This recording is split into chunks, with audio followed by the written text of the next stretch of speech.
Violence intercommunautaire en Côte d'Ivoire. Depuis plusieurs années, des foyers de tension se signalent ici et là. À Bouna, dans le nord-est, en 2016, affrontements entre allogènes et autochtones, éleveurs et agriculteurs font plus d'une vingtaine de morts et de nombreux blessés. En 2017, à Azaguié, une bagarre entre femmes au corridor de la ville pour des places à occuper s'élargit aux jeunes des différentes communautés. Un conflit foncier dégénère en affrontement, au bilan 2 morts et des blessés graves, parmi lesquels le député d'Azaguié. Depuis ce début de semaine à Béoumi, un accident entre conducteurs de taxi-moto et chauffeurs pique-nique s'est mué en affrontement intercommunautaire. Dès les premières heures, police et gendarmerie sont dépêchés sur le terrain. Pour plusieurs, difficile de comprendre ces violences.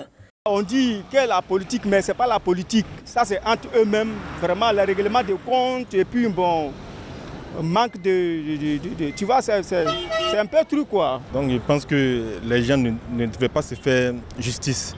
Au cas où il y a un conflit, je dirais, communautaire, s'il y a un conflit au sein d'une communauté, il ne faudrait pas que les gens se fassent eux-mêmes justice.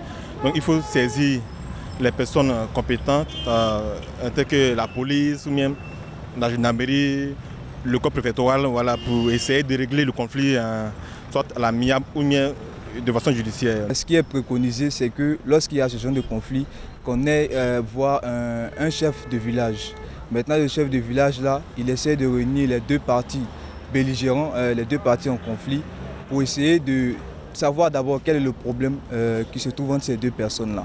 Maintenant, lorsque nous connaissons vraiment le problème qui se pose, il essaie de résoudre ce problème-là à travers la communication, le dialogue.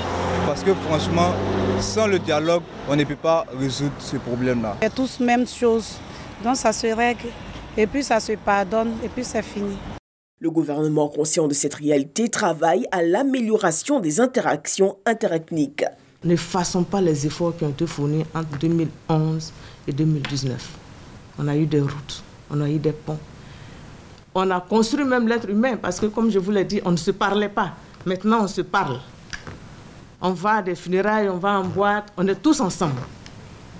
On est tous ensemble. Au marché, on est tous ensemble. Si nous avons pu traduire la cohésion sociale dans les mots, que cette cohésion sociale est passée dans les actes, dans le comportement, faisons en sorte, quand on parle de la paix doit être visible dans nos comportements. Mariatou Koné appelle à la responsabilité de chacun et à la tolérance. Nous assistons à l'incivisme.